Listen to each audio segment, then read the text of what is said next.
lá atrás, em 2006, eu iniciei o meu programa Saúde com Vida na TV Florianópolis, precursora da Primer TV. Mal sabia eu que o slogan "Por que se espera a doença para se pensar em saúde?" era sim uma proposta premonitória, que recebi através de um sonho que fez com que minha intuição entendesse que deveria, naquele mesmo ano, preparar todos nós para esse despertar preventivo na pandemia mundial. Naquela época, eu não entendia o propósito de estar realizando o meu sonho, literalmente. Estava eu finalizando meu mestrado de Reiki e me via como instrumento a serviço do grande todo, como todos nós somos, os alquimistas do agora. Agora, eis-me aqui, em 2023, na Primer TV, apresentando a todos nós Saúde com Vida Sustentável, a rede dos alquimistas do agora. E te questiono, no que você faz a diferença para nos ajudar a cocriar esse nosso novo futuro pós-pandemia? Você já pensou nisso? Meus almados, Getúlio descreve-se com humor ser pai, filho e o espírito inquieto, sonhador e criativo de sempre. E hoje Saúde com Vida Sustentável, a rede dos alquimistas do agora, recebe Getúlio Guerra, poeta, designer, terapeuta e autodidata como jornalista e produtor cultural. E desde 1990, preta com escolas de autoconhecimento, religiões e mentorias de desenvolvimento pessoal. Coordenou projetos de voluntariado em vigília, ocupação, assentamento, penitenciária, praça e escola pública.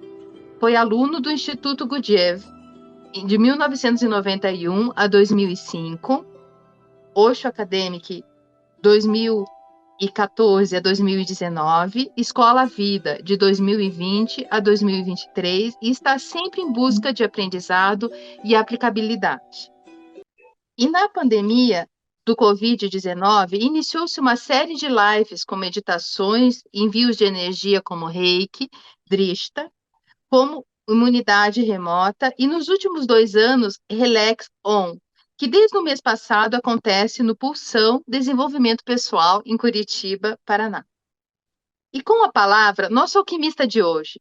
Seja muito bem-vindo em nossa sala de bem-estar, saúde com vida sustentável, a rede dos alquimistas agora, Getúlio. Oi, tudo bom? Tudo. Obrigado pelo convite, Carla. Bom dia, boa tarde, boa noite. Não sei que hora você vai assistir, né? Aos web telespectadores. E, primeiramente, aquela pergunta típica em divã de psicólogo. Quem é Getúlio Guerra? Mas é um ser em construção que está buscando sentido de onde veio, o que está fazendo aqui, mais do que está fazendo aqui do que de onde veio para onde vai, entende? Que antes era isso também. Tinham mais perguntas, agora, além de não ter as respostas, tem menos perguntas. Vai passando o tempo, vai ficando com menos perguntas, você vai afunilando, assim. Então é meio que o que eu estou fazendo aqui, né? Como que eu posso melhorar como pessoa, estar aqui e contribuir para o bem-estar, princípio meu e dos meus, né, da minha família e tal, e aí vai estendendo para os vizinhos, para os amigos, para os clientes, para as pessoas em volta do bairro, da cidade, e aí vai essa sequência de projetos, né, que a gente pode conversar aqui também, que eu acabei encampando aí pela cidade e na internet, né. É um ser em construção, eu diria isso. E como ocorreu esse teu despertar pelas artes? Ah, começou na família. Na família. Do lado da minha mãe, né? Do lado do meu pai até não. Do lado da minha mãe, elas eram em 10 irmãs e irmãos. E aí tinha um tio, irmão dela, que morava aqui no Guabirutuba, e uma irmã dela, tia, que morava lá no Batel. E aí eu vivia indo na casa desse tio e dessa tia para conviver com os meus primos, que eram os que têm a minha idade, assim, um pouquinho mais velho, um pouquinho mais novo e tal. E aí o Mauro, lá dos Borges, ele me apresentou o rock nacional. A gente era bem novinho, acho que 12 anos, ele é um pouco mais novo que eu. Então ele me apresentou o Traje a Rigor, Camisa de Vênus, RPM na época. E aí eu, Engenheiros do Havaí? na época, Engenheiros ainda não. Engenheiros eu fui Uhum. conhecer uns 3, 4 anos depois, assim. Veio mais pelo rock nacional do que pelo Leminski, pelo Dalton, pelo Drummond, entendeu? Esse povo eu fui ler depois, assim. Então, começou com música, nesse meu primo, a gente tinha uns 12, 13 anos cada um, e meio que simultâneo, na casa do meu tio aqui do Guabirutuba, do tio Lito, dos Kiozorim, ali eu tive contato com a liberdade de se brincar diferente. Eu brinquei muito aqui, praticamente eu nasci nesse bairro aqui no Xaxim, desde os meus 2 anos que eu tô aqui, né? Então tem 50 anos que eu moro aqui. Então brinquei demais aqui, brinquei demais de várias brincadeiras, essas brincadeiras infantis que a gente, desde bets a se esconder, a bolinha de gude, a pipa, muito, muito, muito. Fui um cara que brinquei demais, assim. A ponto de sair de manhã e voltar de noite, só voltar para casa para comer, né? Era assim nos anos 70.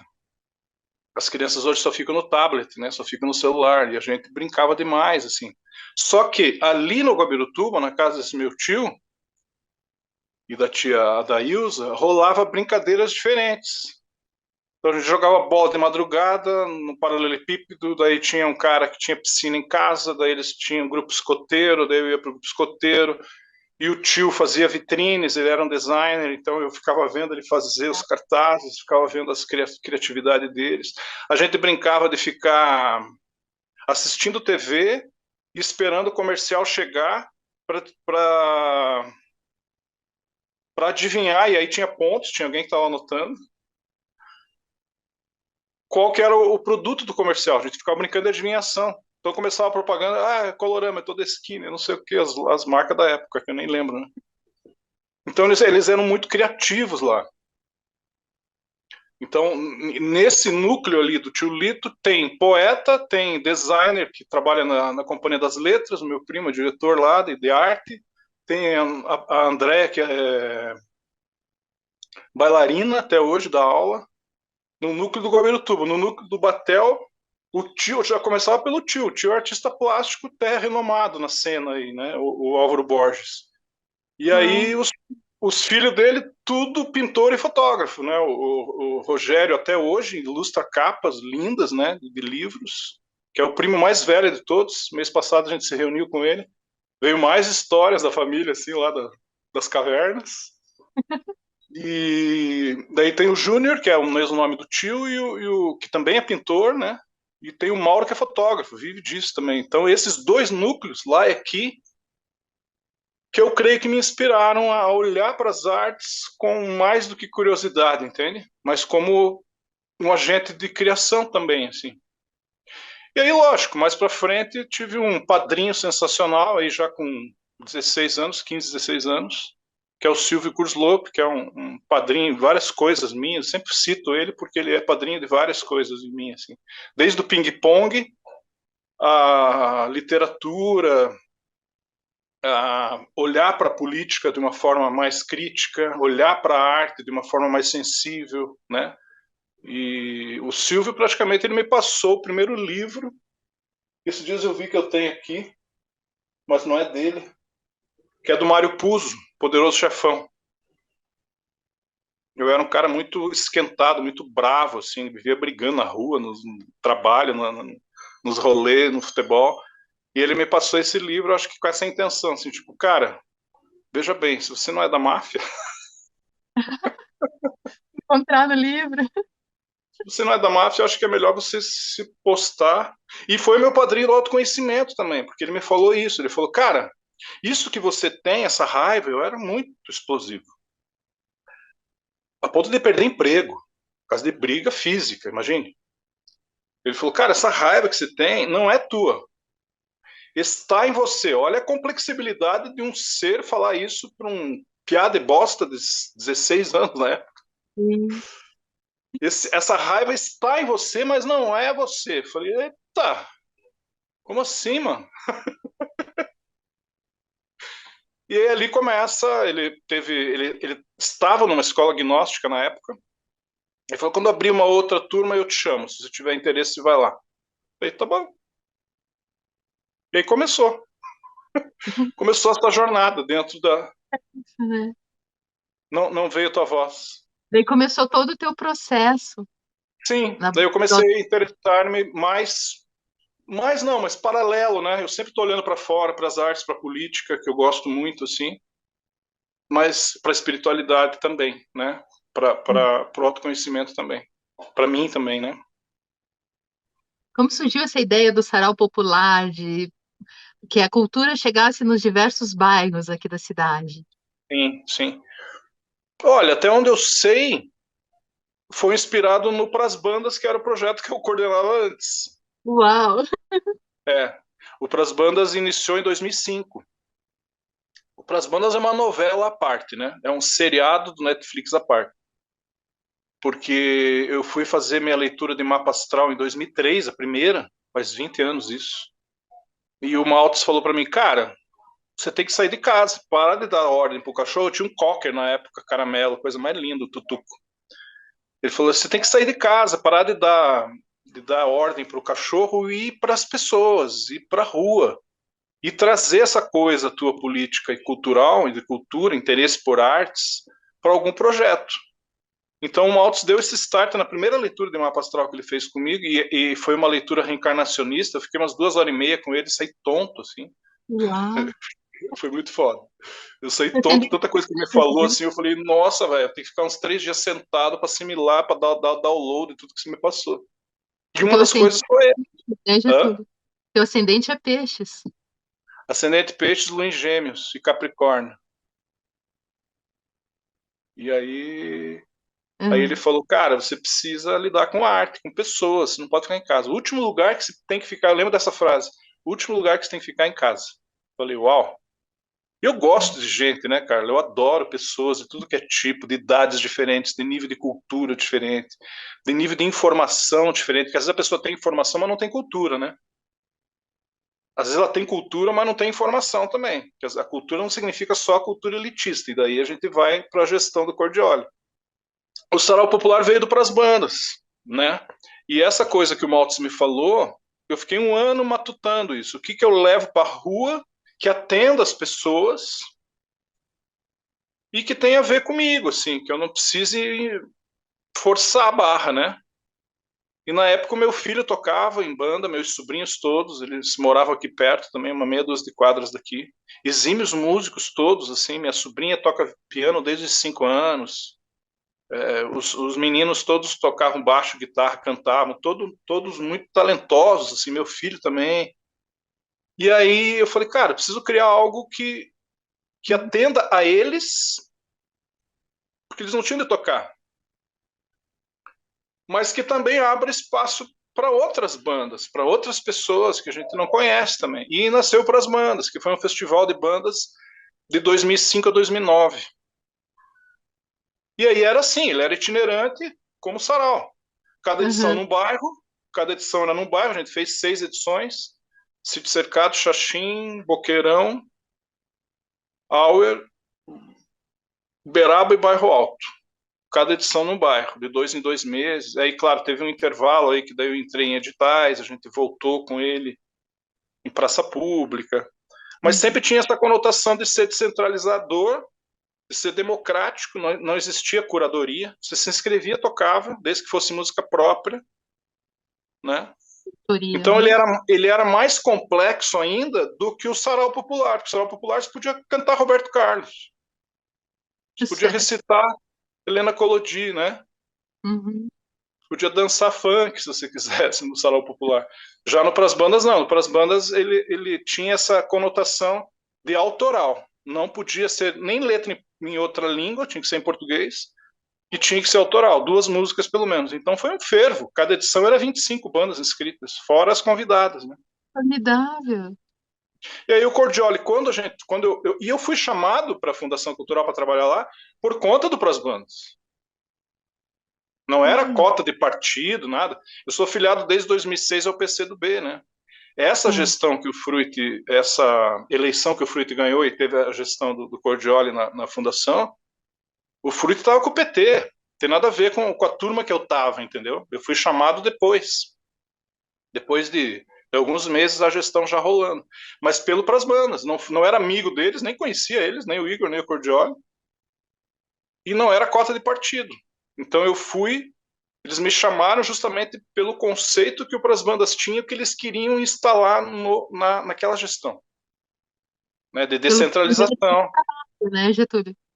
Foi Hã? o mérito do teu trabalho. Sim, sim. É, meu e de mais uma turma, porque daí o Cordioli queria que eu, estando na fundação, ele queria que eu reinstalasse o Pras Bandas lá. Falei, sem condição, mano. Sem condição.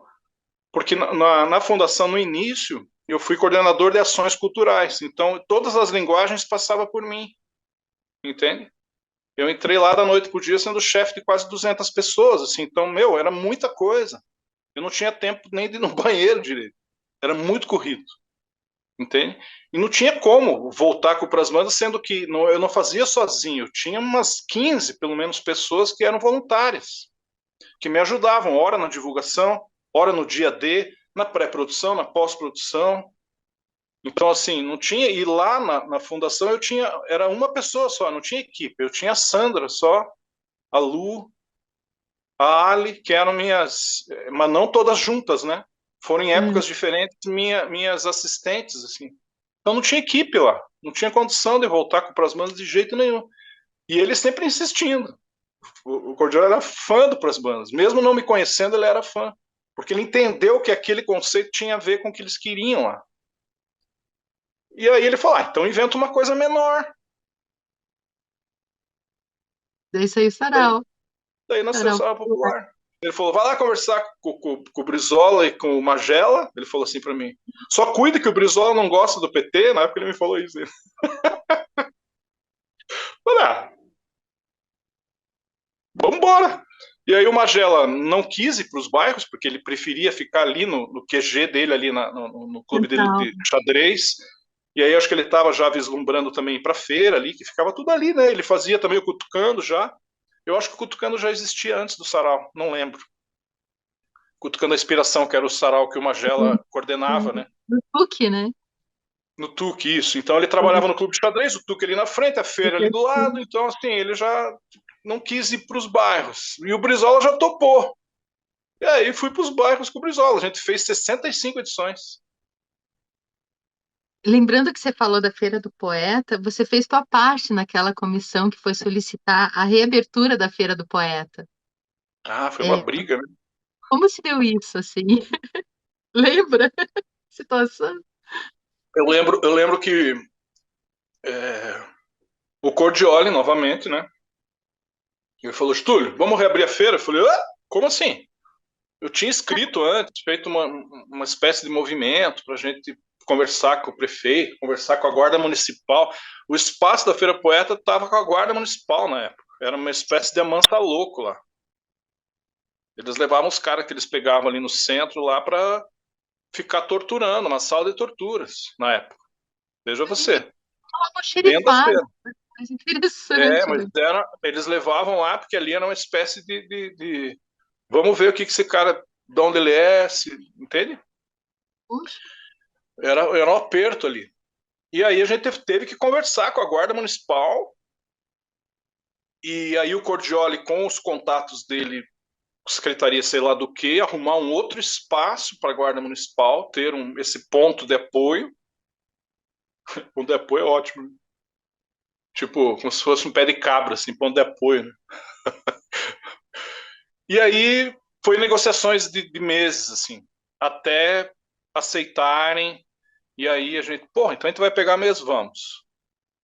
vai Daí acontecer. teve, daí teve uma reforma, né?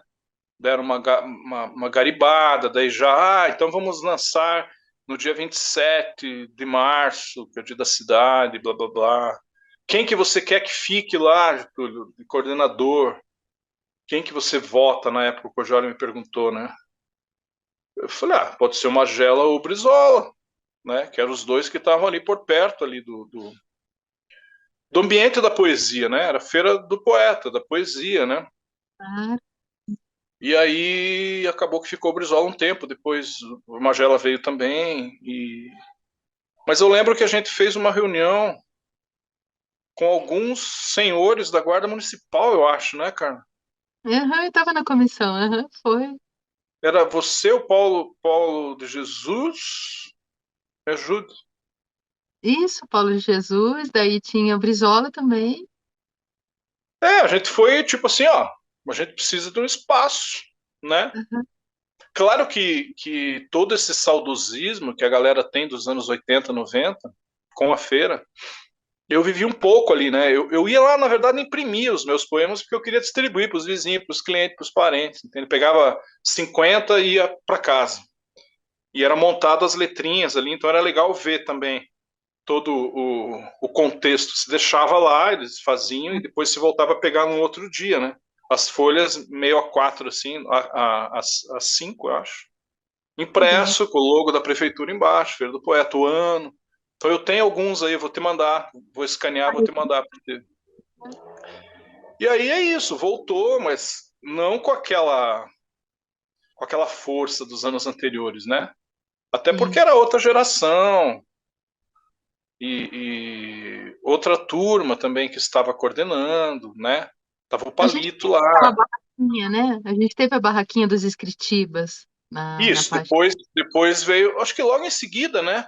Foi criado os Sim, Escritivas na Rua, que era um coletivo. Eu não lembro quantas pessoas se reuniram no coletivo do Escritiva, se lembra? No top, assim, muitas. bastante, né? E aí tinha É, barraquinha que ficava na frente da Feira do Poeta, tinha uma barraquinha dos Escritivas na Rua. E eu acho que qualquer coletivo é super útil, né? Se organizarem, assim. Eu acho que é uma forma de você ir mais longe, né? Produzir sim. mais coisas. E qual que é a importância? Fortalece. Qual que é a importância da Feira do Poeta para esse cenário da literatura? Como que você vê isso? Tem muitos poetas da cidade que têm uma certa relevância já, que cagam e andam para a Feira do Poeta, né? Tipo assim, acho que nem passam na frente. Sim. Particularmente os poetas mais ácidos da geração anterior à minha, assim, que flertaram com Leminski, flertaram com o punk, né? Os poetas que escreveram e escrevem as letras para o pessoal do Beijo à Força, um mais genial que o outro, né? Que é a turma que eu me identifico, né? Uhum. Que me identifico e me moldaram também, porque eu comecei a ouvir as bandas punks de fora e aí cheguei no Beijo à Força aqui, né?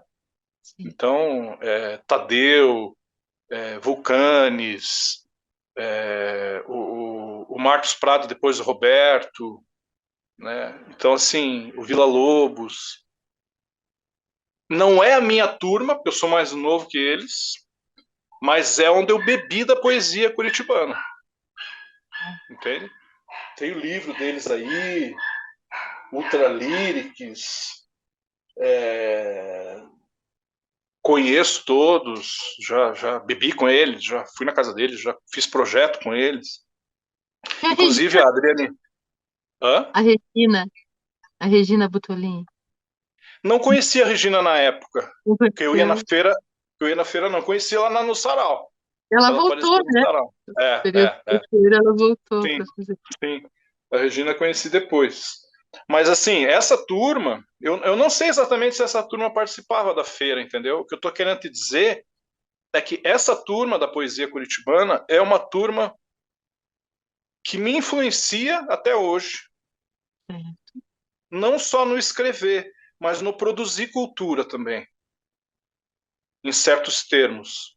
Já houve os arranca-rabos meu com alguns deles, sim, entende? Inclusive quando eu entrei na fundação, ficaram lá enchendo o saco quando eu falei que eu não tinha paciência para lidar com artistas que era refém de edital. Artista refém de edital eu não tenho saco até hoje, nunca vou ter, entende? Eu não estou dizendo aí o pessoal não tem, o pessoal é escritor, é poeta, mas não sabe interpretar as coisas, né? Não sabe interpretar texto. Ou se interpreta, interpreta de acordo com o conveniente. Uhum. Eles achavam que eu estava criticando os editais, ou quem estava usando os editais. Não é isso. Eu falei que eu não tenho saco para atender, na época né, que eu estava lá, artistas que era refém de edital. Eu mesmo fui contemplado com edital. E eu mesmo entro em editais. Entrei e entro, e entrarei. A questão é que eu não sou refém disso, eu faço outras coisas na minha vida. E quando você é refém de edital, aí você não é artista. Aí você vai fazer o que a Fundação Cultural está pedindo. Você vai fazer o que o SESC está pedindo. Você vai fazer o que o marketing do SESC, do Senai, das empresas estão pedindo, estão sinalizando, entende? Então você, Carla, é diretora de marketing do Boticário, certo? Vamos fazer uma. Vamos imaginar. Você é diretora de marketing do Boticário. Você chega para a tua equipe e fala: vamos criar um edital onde a circulação seja isso aqui, onde os artistas sejam esses aqui, onde os tipos de produtos e produções sejam isso aqui, isso aqui, isso aqui. Quer dizer, você encaixota a arte. Você como diretora de marketing. E nós, como artistas, ou eu, produtores, entramos ou não nesse barco. Sim. Né? A gente pode entrar, ok. Mas você vai fazer o que estão pedindo para fazer. Você não vai querer, você não vai poder fazer o que você quer, que você acredita. Ah, eu quero fazer um troço parecido com o Pras Bandas, que é itinerante, que é descentralizado, que é na quebrada, que ninguém vai, ninguém está afim de ir. Ninguém está afim de ir na periferia. Nem artista, nem produtor, nem a TV, nem o rádio, ninguém. Quer esquecer e fazer tudo no centro. Sempre foi essa a matemática, né? E aí, pouco provável que uma diretora de marketing do Boticário vá querer um edital que seja descentralizado. Ela vai querer que seja lá no centro. Por quê? Porque vai ter mais visibilidade, é óbvio. Só que eu, como produtor, posso dizer sim ou não, né? Então, assim, eu questionava isso, assim, os caras entram em tudo, ganham tudo, ganhavam tudo, e aí foram questionar quando entrou uma gestão que estava a fim de descentralizar para outros produtores, para outros artistas, que Uhum. nunca tinham acesso. E começaram a querer minar a gestão também, entende? Aí bloqueei todo mundo, né? Bloqueei todo mundo. Aqui no Whats, na época não tinha Instagram, mas no Facebook, né? No Orkut, bloqueei. Porque eu não tô afim. Eles não querem conversar, eles querem manter a regalia, querem manter o privilégio. Que bosta de punk é esse? Que bosta de poeta marginal é esse, entendeu? Então, mesmo eu Uhum. sendo fãs de alguns desses, eu questionei eles, né? Então, tem isso assim, é uma relação de amor e ódio. Porque eu não deixo de falar, estando na gestão ou não estando, sendo candidato a deputado, não sendo, sendo participante do fórum de música permanente, ou sendo Uhum. simplesmente um produtor, eu nunca vou deixar de dar minha opinião. A partir do Perfeito. meu lugar, eu opino. Quer gostar, não quer gostar? Aí é com cada um, né?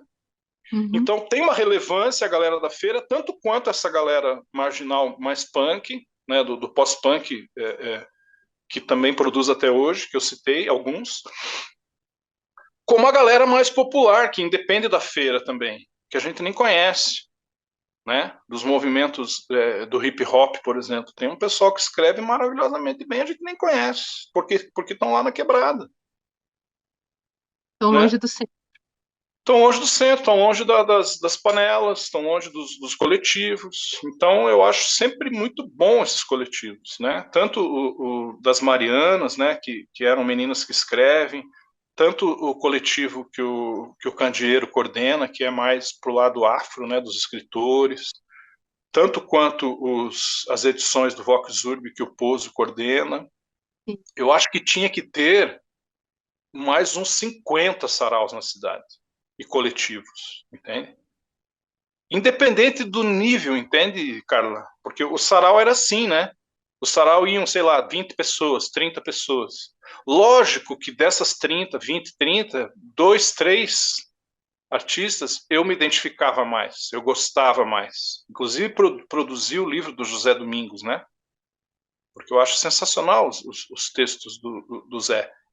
Mas não significa também que o Zé teve privilégio no sarau, porque eu gostava dele, eu gostava da arte dele.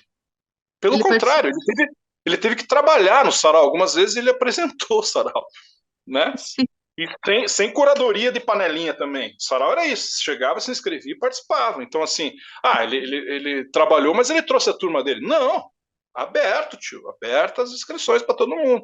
Então, ele não tinha privilégio. Na verdade, ele teve ônus, né? Não teve bônus. E outras pessoas que eu acabei me identificando mais. A Natália, amiga até hoje, né? Inclusive, ontem a gente estava discutindo no WhatsApp aqui, conversando sobre vários temas. Ela falou: preciso ir aí comer um bolo, porque a gente começa a falar e não para mais. Natália foi uma amigaça que eu conheci dentro do sarau, né? Fiquei surpreso com o talento da menina, assim. Falei: caraca, velho. Entre outras e outros, né? Mas E não daí, tem privilégio nenhum, não fazia diferença nenhuma eu gostar, entende? Então, assim, uhum, não tem a ver com ser o tipo de arte que eu gosto. Tem a ver com abrir o espaço para todos e para todas de verdade, honestamente. E era isso que a gente fez. É assim, foi isso, assim para as bandas e foi assim com o Sarau Popular. e Democracia, uma palavra daí, meio não, perdida democracia no é tempo. muito importante, né? Muito importante, muito bem falado em alguns discursos, mas pouco colocado no exercício da É, prática, né? E quando na se prática buscou ela fazer deturpa, né? algo diferente, né? Daí sempre mexe com o pessoal que estava querendo manter o que sempre vinha, né? Sempre assim. Exatamente. Porque daí eu sou democrata, porém não mexa no meu queijo. Uhum. Vai ter merda, né? Então eu questionei isso, assim. E foi muito legal, porque eu pude me expressar e depois voltaram atrás e me adicionaram de volta. A gente voltou a conversar e, inclusive, estamos trabalhando em projetos agora juntos, né? Isso, amizade é meio isso também, né, Carla? A gente fala o que quer, Sim. o outro gosta ou não gosta, mas acaba que há um respeito, né, inerente da opinião diversa, né? Há um respeito, tudo bem. Eu posso não concordar com você, mas eu luto para que você tenha essa tua opinião livre sempre, né? Eu acho isso Ó, saudável também. Eu sem não agredi dúvida. ninguém, eu simplesmente falei que não tinha saco de atender artistas reféns digital. E eu repito essa frase hoje, em 2023, 10 anos depois, tranquilamente. Não tenho, não vou ter. Mas isso não significa que eu sou negacionista de edital. Aham. Não é Daí, isso. cada interpretação que fizeram, né? Claro, exatamente. E daí, no caso, assim, os escritivas era a ideia dos escribas de Curitiba, né? Sempre um nome, ele traz em si a proposta do que vem a ser, né? Então, como surgiu Relax on Experience? Envelopa o conceito, né? Aham, O Relax Zone já foi antes Religare. Eu acho o Religare muito mais interessante, né? Porque você conecta com algo superior. O logo era o mesmo, uma pessoinha sentada, aqueles, como se fosse uma auréola, né? Só que aí tem um espaço terapêutico aqui em Curitiba que tem esse nome registrado, daí me mandaram uma carta, falou, ó, não vai entendi. rolar, porque aqui em Curitiba é as mesmas terapias e tal. E aí eu falei, tudo bem. Daí mudei para Relax Zone. Esses termos em inglês tem gente que não gosta, né? Mas assim, é uma brincadeira, porque o relax é muito usável, né? Para você relaxar. E o on tem a ver com partes mortas no nosso corpo, tensas, doídas, esquecidas por nós. Que nem a Sibeli falou lá sábado, né? Eu entrei com umas dores e saí com outras. Por quê? Porque ela acessou essas partes que ela não olhava, não levava atenção, e acabou que viu que estava doendo, mas não que não tivesse doendo antes, talvez já tivesse. Mas ela tirou a atenção de algumas partes e foi para outras. Então é meio isso, você ativa as partes do corpo nesse relaxamento. E o experiência é uma brincadeira também com essa coisa da vivência, né? Porque relax zone em inglês, daí você por experiência, fica esquisito. Manter um Hum. in loco que até a edição passada tinha também é esquisito, porque você viu que tinha duas pessoas já, quase teve quatro, por falta de comunicação não teve o Fio e a Vânia, porque era para estar lá e acabaram não indo e não se conectaram. Mas ficou híbrido já, então já não faz sentido o in loco. E como nasceu em você, em Alquimia Interior, o Relax On Experience? Começou no início da pandemia. Na verdade, foi antes da pandemia. Antes da pandemia, o Relaxon já existia, só que tinha o nome de Religare. Ah. Isso é 7 anos atrás, eu acho. Quando eu comecei a atender como reikiano e Diksha Giver, uns nomes estranhos, né? Uhum. Eu atendi ali na 24 de maio. E aí começou a caravana também de vários voluntariados, mas eu atendia cobrando ali na 24 de maio numa sala. E ali a gente fez os primeiros Relax Zone, que era Religare. Inclusive teve uma espécie de Relax Zone in loco na época lá com algumas pessoas também. Com cobrança, eu lembro que o meu irmão foi, levou pão caseiro que ele fez, comemos pão lá com patê, teve chazinho, mesma coisa, a mesma coisa. Só que a gente já faz o que está fazendo hoje há 7 anos atrás, só que com outros nomes, né? Muda só o nome, assim. Mas o conceito é igual, é acessar nesse relaxamento, que tem pessoas que chamam de meditação, né, Carla?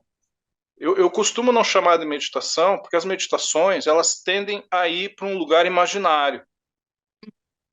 E aí eu não consigo, entendeu?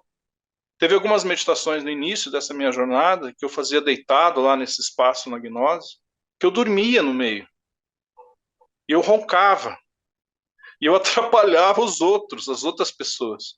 E aí quem estava fazendo a condução falava, meu, na segunda vez, sai da sala, você está atrapalhando. Fica lá na recepção, depois continua com você. Porque eu, além de não fazer, eu atrapalhava os outros, porque no roncar eu acordava, eu desconcentrava as pessoas. Eu não acordava, desconcentrava as pessoas. E aí que eu conheci Gurdjieff, que é baseado em Gurdjieff, esse nosso relaxamento, né? Então o Relax Zone tem a ver com isso. A gente não chama de meditação, a gente chama de relaxamento, por isso o nome. E aí é o que você vivenciou sábado. Sim. É o treino da atenção. É a E eu atenção. E achava se dá assim, no conta. Túlio, Hã? eu achei formidável no sábado, né, que eu posso falar do que eu vivenciei, Que é bom que que você se foi, né? é, foi formidável, porque você consegue dar o off do teu, ó, relax, bem isso, relax on. Você dá um off da vida cotidiana e você liga o relax on, né? O teu momento de relaxamento. Sim. E eu acho formidável porque o grupo em si, ele criou uma certa egrégora, né? Ah, certeza. Já estão há anos, né? Faz pelo menos. Na real, o Relax Zone tem 2 anos, mas esse povo eu conheço há mais tempo, né? O Fio mesmo, que não estava lá, mas ele sempre vai, já tem 20 anos que eu conheço o cara. E é 7 anos que eu atendo ele, né? Atendo com as Uhum. terapias, com o combo, que eu chamava de combo Religare, que era Reiki, Diksha, reflexologia e meditação. Que demais. E... Mas a Aninha tem uns 5 anos já, a Sibeli também, Ih, né? O egrégora. namorado dela é mais novo agora, mas já entrou no rodo também. O Robson, que é o fotógrafo, também conheço há, sei lá, 20 anos também. Só que assim, é isso que você falou, a Beth lá de São Paulo, que é a madrinha, chama ela de madrinha do sarau, porque ela. Do sarau, olha só, já mistura os negócios. A Beth, eu chamo ela de madrinha do Relax Zone, porque ela, como ela falou, ela deve ter faltado umas 10 vezes das 160 e poucas. Acho que menos de 10. Então, ela sentiu no sábado, quando a Ana começou a ler, ela Uhum. sentiu que chegou a energia, Olha entendeu? só. Uhum. Então, assim, até a Ana não começar a ler, era as minhas abstrações, digamos assim. É o cotidiano, Sim. é o entretenimento. Aham. Começou de verdade a vivência, ela recebeu lá em São Paulo, online, É entende? isso. E tem Porque egrégora, é isso. o E grupo cria dentro uma energia, né? disso, e essa egrégora tem o rei que tem a Diksha ali, que vai durante o relaxamento, antes, depois, entendeu? Então não é só um encontro de relaxamento ou de meditação. Não é só um encontro de amigos e amigas. Não é só para ir lá e tomar chazinho, Hum. dar risada e abraçar. Também é isso tudo. Egrégora Mas energia. é um momento onde a gente faz essa conexão mesmo, assim, com algo que não é. Quando eu botei lá na minha que mandei para você algum desenhamos a pauta, eu coloquei Sim. entre parênteses energias extraterrestres. Aham. Isso é uma outra coisa que também eu perco a paciência às vezes, entende? Porque é sempre os opostos, ou gente que acredita em tudo, ou gente que não acredita em nada. É humanamente impossível, Carla, a gente achar que esse planeta é o único na Via Láctea. Muito A egoísmo, né? Terra é o único. Não, é burrice. Sim. É distração, entendeu? Não é nem arrogância. É burrice mesmo, assim, para mim. Porque se você vai e olha, você vê que tem um limite ali do céu. Tem estrelas ali, tem sol. É impossível você não imaginar que depois dessa bola azul tem outras bolas, outros losangos, outros retângulos, seja lá que formato for. E que só existe nós como seres na. Meu, como Não, né? assim? É uma Oi? distração, entendeu? É você Ah, não querer ver a realidade. Por outro lado, a gente que acredita em tudo. Qualquer coisa que diga sobre outros planetas, sobre seres, sobre não sei o quê, acredito, sem filtro nenhum. Então eu tento entrar nessa senda com esse assentamento do relaxamento, entendeu? Eu não preciso inventar nada. Eu só preciso dar um pouquinho de corda no meu pensamento e observar, né? E aí eu pergunto para você que é reikiana, às vezes que você doou reiki ou recebeu reiki, é uma energia fortíssima, salvou vidas já, inclusive de pessoas desse grupo nosso ali, salvou vidas. Não só o reiki como a diksha, né? A diksha é mais, a gente costuma brincar que a diksha é um tapa na orelha e o reiki é um afago. É meio isso assim. E aí, só que assim, não é, Carla, se há não digo que você concorde, se há de concordar comigo, não, eu ia falar isso. Mas se há de pensar comigo que uhum. essa energia do reiki, vamos falar do reiki que você conhece, É. ela não é da Amazônia, Não. ela não é do Pantanal, ela não é, sei lá, da Terra, entende? É uma energia Ela é extraterrestre, de fora da nós. Terra. Uhum. A não ser que algum mestre em reiki chegue para mim e fale, não, veja bem, ali na floresta, no Pantanal, na floresta amazônica, tem um negócio ali, é dali que vem o reiki.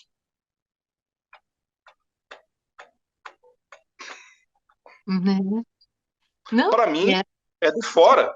Para mim, é de Uhum. fora da Terra, entendeu? Vem Sim. de fora, daí acessa nós que somos condutores disso, canos disso, né? E chega nas pessoas, chega em nós. Eu me aplico sempre também. Então, assim, existe não só essa egrégora, não existe não só esse treinamento da atenção, como existe alguma coisa que também nos, a partir de, lógico, a consciência de cada um, você viu que ali não tem abraçador de árvore, se tem, acaba sendo repelido Uhum. naturalmente, não tem ali alecrim dourado nesse grupo, entende? Porque a gente tem mais do que fazer da vida, não só boleto. A gente tem sonhos a conquistar, a gente tem projetos a elaborar, a gente tem desafios e limitações, bloqueios a observar em nós, mesmo como condutores, mestres, diksha, não sei o quê, blá, blá, blá, blá. Eu tenho uma caralhada de coisas para ver na minha vida e ajustar. Eu não sou um ser perfeito e nem quero ser. Se eu fosse, nem estaria aqui, Não estaria nesse nesse plano. planeta. Ah, aham. Então, assim, a gente sabe que existe algo superior que está ali, envolvendo cada Conduz. aliado, guia, seja lá o que a gente chame também, nosso, de cada um, né? E ali há Sim. uma equalização. E a gente tenta junto fazer um esforço. Essas pessoas que fizeram ali conosco, particularmente a Aninha e a Beth, já fizeram muitas vezes comigo online, cada um Uhum. na sua casa. né? Sim. A Aninha também participou muitas vezes. E a Aninha tem uma vida muito atribulada também. Ela é advogada, tem um escritório de advocacia, e agora se enveredou de ser aeromoça. Mais alguma coisa. Mas casou e foi querer ser aeromoça, entendeu? Tipo assim, mas ela tá seguindo a vida dela, o rumo dela, o sonho dela. Então é Sim. muito atribulada a vida dessas pessoas. A Beth também, a Beth é professora lá em São Paulo, no meio do fervo de São Paulo. Ela não está lá em cima da montanha como eu quero ir um dia. Ela está no meio do fervo do congestionamento, da loucura de São Paulo, daquela densidade de São Paulo. E elas acessaram nessas edições, foram mais de 160 até então, uma conexão de soltar e vir para o corpo, entendeu? E fazer essa conexão e relaxar. E estar disponível nessa correria do dia a dia delas, do cotidiano delas, com uma atenção diferenciada. E viram que funciona. As duas agradecem muito. Eu falo, agradeçam a vocês mesmas, porque vocês que se disponibilizaram a se aproximarem de si mesmas de uma outra forma, E entende? quem quiser participar, como eu participei no sábado, como que faz, Getúlio? Quem quiser participar das outras, Dessa daí tem próxima que. hora. A princípio, a gente está concentrando as informações no Instagram, né? Tá. Então, Relax Zone Experience, tá ali no Instagram. A gente pode colocar na descrição aqui do vídeo depois, né? O arroba certinho. Tem o Aham. meu, Getúlio Guerra, que é mais fácil, vocês podem me procurar também. Tem uma taxa de inscrição que começa com 35, vai subindo de acordo com os lotes, isso eu trouxe da produção cultural, que daí quem quer Aham. ir já compra, já paga, já. Se viu, a sala não é muito grande, né? Então cabem tantas pessoas, a tendência é aumentar, daqui a pouco a gente tem que mudar de sala ou mudar de lugar, Mas eu e adorei aí é bom que participar. as pessoas. Hã? Aham. Eu adorei participar. Sim, é uma vez por mês, mas daqui a pouco pode virar a ser quinzenal, não sei. Entende? Depende da gente organiza tudo isso nesse Instagram. Então, quem quiser participar, o próximo vai ser dia 7 de outubro, que é um sábado. E quem escolheu final de semana e esse horário foi a Cibele, porque a Cibele, com a fibromialgia dela master, nesse horário ainda ela não tomou os remédios, ainda ela consegue sair de casa, estava frio, né, o mês passado, e aí a gente, mas daqui a pouco a gente pode mudar o horário também, né? Mas de acordo Uhum. com essa demanda, a princípio, desse grupo menor, assim. Né? E aí você pode se inscrever e participar, né? Começa com essa taxa de 35 por pessoa e depois de uns dias vai aumentando para 45, 50 no dia, alguma coisa assim, para a gente poder, inclusive, patrocinar postagens no Instagram e chegar a mais pessoas. Essa é a ideia. Uma parte do que a gente levantou desse valor no sábado agora foi para pagar a sala e uma outra parte eu investi no patrocínio das postagens do Instagram. Daí a roda que gira, né? Para chegar em mais pessoas. Claro que aí eu tenho que alinhavar o conteúdo, porque não é só impulsionar, né?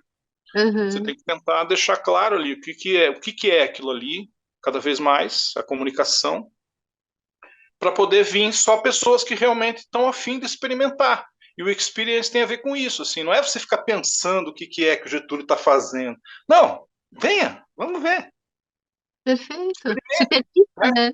Se Se permita. permita isso, se permita a experimentar-se, né? Porque você vai ver em você, como a gente conversou lá no intercâmbio, no final da vivência de sábado, o quão a nossa atenção é maluca. Isso. A gente acha que apita e manda e sabe de tudo, sabe bosta nenhuma. A atenção tá sei lá onde.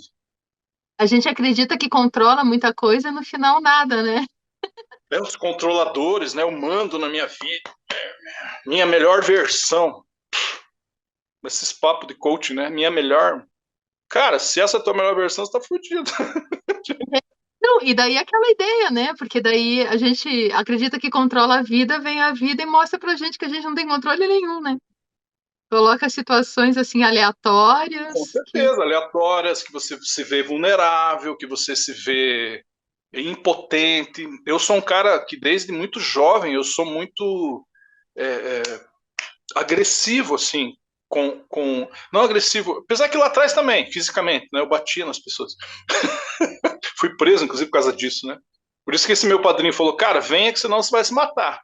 E eu era Sim, ou tá morto ou tá preso, porque eu era realmente bem fora da casinha, assim, com 15, 14, 15 anos. Mas eu sou assim, eu busco muito me posicionar, entende, Carla? entendi. Opinar de forma contundente, assim, tipo, meu, vem com papinho furado. A minha opinião é essa, não fica rodeando, não fica querendo manipular, entendeu? De certa forma é um controle que eu tenho da minha energia. Não fico dando muito papo para maluco, entendeu? Uhum. Isso em qualquer campo que eu atue. E aí, agora, dos últimos anos para cá, eu estou passando por um grande problema de alienação parental da minha, da minha ex, é ótimo, né?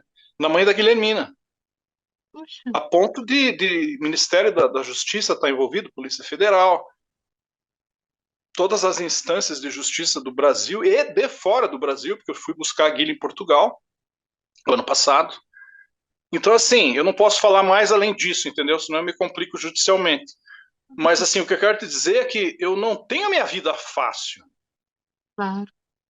Eu não tenho a minha vida de alecrim dourado e abraçador de árvore, entendeu? Uhum. Eu tô. É um leão por dia. E saio na mão com o leão, o tempo todo, assim. Só que, nesse momento, com essa situação, eu me vi vulnerável. Eu me vi impotente. Getúlio Guerra, olha esse sobrenome como é pesado. Getúlio Guerra impotente. Mas aí você busca paz, né? Agora, né? Não, na verdade sempre é paz, apesar que você vai buscar paz do teu jeito, às vezes para a pessoa ela interpreta como guerra, Ah, entendi. Aham. porque ela quer te controlar, entendeu? E aí você mostra as garras quando você é atacado nessa forma de controle, e aí você se torna um alienador, Daí cria um sabe círculo como? vicioso, né? Você quer se defender e acaba agredindo de alguma forma, né? Daí fui para a constelação familiar, agora estou no GPS do Elton Euler. Ontem, quando a gente estava conversando à noite, eu estava numa aula, entrei no escutatório do Marcos Strider, que são psicólogos, são estudiosos do corpo. E o que que é E GPS? GPS é Grupo de Performance Superior. Não é aquele que vai mostrando o nosso caminho, assim? Porque quando Não, você fala, mas é pensei, uma. Na verdade, o Elton, eu conheci ele há pouco tempo. O Strider eu conheço há mais tempo. Mas o Elton, ele era coordenador do Corpo Explica. Ele era um dos criadores do Corpo Explica.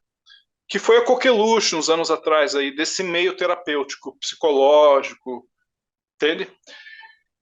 Porque ele, a partir do Reich, ele faz uma leitura das pessoas a partir do corpo físico, do uhum, estereótipo físico da pessoa.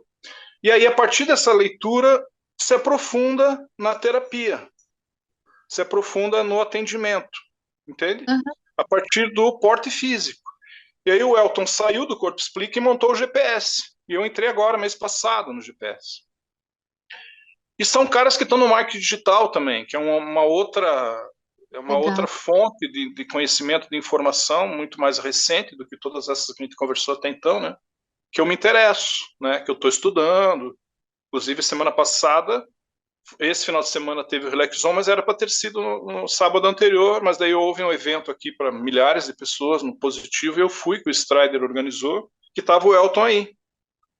Passei Uhum. sábado e domingo lá. Saí da ópera, né? Moído. Pela produção dessa ópera foi um mês e meio, ainda tô na pós-produção. Aquela ópera. Aham. E fui lá descansar, entre aspas, lá com aquela loucarada, porque era manhã, tarde e noite, né? Sim. E tipo, existe uma energia nesses cabras que eu não entendo, né? Não são moleque mais, né? O Elton tem 5 filhos, o cara do GPS. E o GPS são grupos de apoio espalhados pelo mundo inteiro. São em 60 países. Aqui em Curitiba tem um grupo, em Floripa tem um, São Paulo, todas as capitais do Brasil tem, interior e mundo afora. Mundo afora. Outra E são oportunidade grupos. de falar mais sobre isso, porque eu acho interessante. É sensacional, sigam, @Elton Euler, e Marcos Strider é outro maluco também, entendeu? É outro cara que é psicólogo, porém tá voando no marketing digital. E é nesses caras que eu tô bebendo, entende? Para É, trazer, para levar, para trazer para as pessoas que eu conheço o Relax Zone e para levar para outras que a gente vai acabar pescando na rede. perfeito. Pescando com rede na rede, né? Que estão surfando na internet. E dizem, né, que nos próximos 10 anos a depressão, essa questão da negatividade, né, das pessoas até tentarem suicídio e tal, vai aumentar cada vez mais, né? Porque é muita informação, mas é pouco conhecimento, é pouca aplicabilidade no dia a dia das coisas que tem disponíveis, né? A gente é de uma geração que nem tinha internet, né? Mas hoje é muito acesso a tudo, porém é tudo muito superficial, né? Então as pessoas Uhum. começam a pirar. E aí vem essas pandemias, essas cepas, esses. O pessoal começa a enlouquecer mesmo, né? A ficar fora da casinha, assim. E o Imunidade Remota, que foi um projeto anterior ao Relax Zone na internet, meio que foi para atender isso, sabe? Eram Uhum. também encontros de meditação no Facebook. Tem também 60 e poucas edições. Só que era da energia da Diksha. A meditação e a energia era da Diksha. E aí o Relax Zone ele foi mais amplo. Daí é um relaxamento que eu conduzo, que é um relaxamento que eu mais pratico na minha vida até hoje. E aí as energias junto. E aí, lógico, vem aí dentro desse contexto que eu acabo aprendendo em outras áreas. Eu sou aluno da Escola Vida do Hilário Trigo há 3 anos também, que é constelação familiar, né? Então, esse conhecimento acaba também absorvendo essas experiências do Relax Zone, né? Tanto quanto agora dos meninos, né? O Strider e o Euler. Olha, eu Chamando. queria continuar conversando contigo, Getúlio, porque tem tanto assunto, e daí eu te convido para voltar, para a gente se aprofundar com esses assuntos, né? E te agradeço muito de coração você ter vindo conversar aqui com a gente. Tá bom, querida. Valeu, obrigado. Até a próxima. Pode chamar que a gente se fala aí e estende essas historinhas. E antes de tudo, assim, deixa uma mensagem para gente, entre as muitas que você já falou. Ah, eu acho que a gente precisa tentar olhar mais para dentro, né? Acho que é a proposta não só do Pras Bandas, como do Sarau Popular, como do Terapias na Praça, né? Que a gente fez aqui mais de ano aqui na Praça Menonitas, como do Imunidade Remota, Religar, todas as coisas que eu meto a mão, é, eu busco sempre vir para mim, entende, Carla? Parar.